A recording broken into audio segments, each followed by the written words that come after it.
This is the Algo Futures Trader Weekly Market Roundup. And this is the Algo Futures Trader for NinjaTrader 7. This is an opening morning breakout strategy. And this is the MYM, the Dow Micro Future. AFT 7 comes with a pre-programmed template right out of the box that you can trade in full automatic mode or semi-automatic. You can eliminate one side or the other by just turning on the long and short, or eliminating the short side and just taking the long side, and vice versa. All right, so it can be a fully automated. We don't recommend that you just completely put it on full automation. We like to use some filters.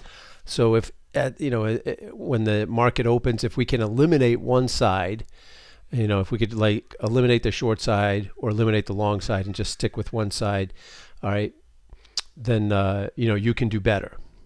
So let's go through the week's trading last week in the MYM, and this was Monday's trading. Notice I noted here that there was an outside gap down.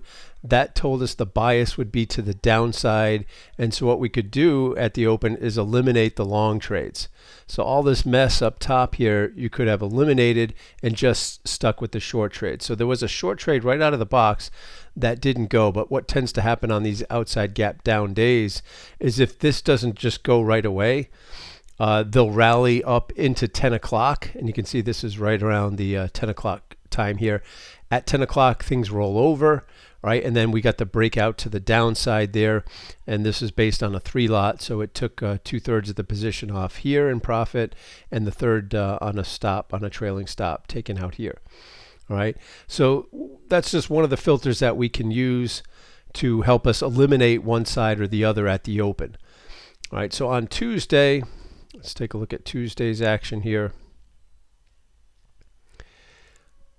On Tuesday, we had an inside gap up, and that also put the bias to the downside, which meant we could eliminate the long side and just stick to the short trade. So if we just took the short trades here, you got 2/3 of the position off here, and the other, you stopped on the third. You got short here again. This you would have remained short, gotten 2/3 of the position off, and stopped on a trail. And then the third short here, again, this would have paid nicely as well.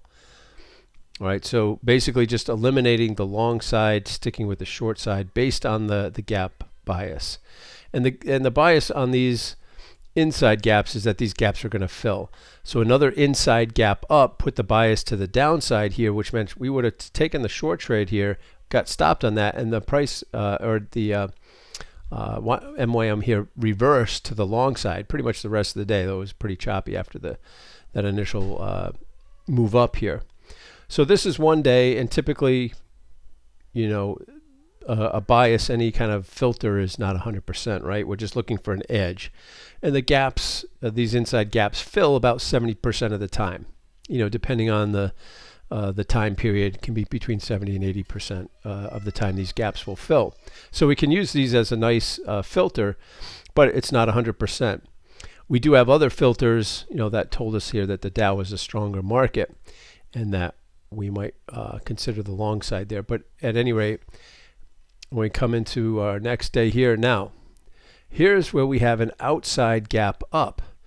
That tends to be a trend type day. So you see the bias was to the upside. Well, the only shot you had, the only signal that was given that day was to the upside. So this was just a buy and then just trail it, and you would have got taken out up here somewhere near the top. All right, so that was a great filter. At least we knew it really didn't give us a choice, but to the upside there. The inside gap down is also a long filter, so we would eliminate any short trades. Well, nothing broke out to the downside. It was all to the long side. All right, so nothing but winning trades on Friday there.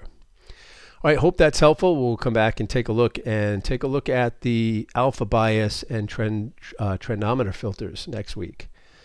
All right, have a great week.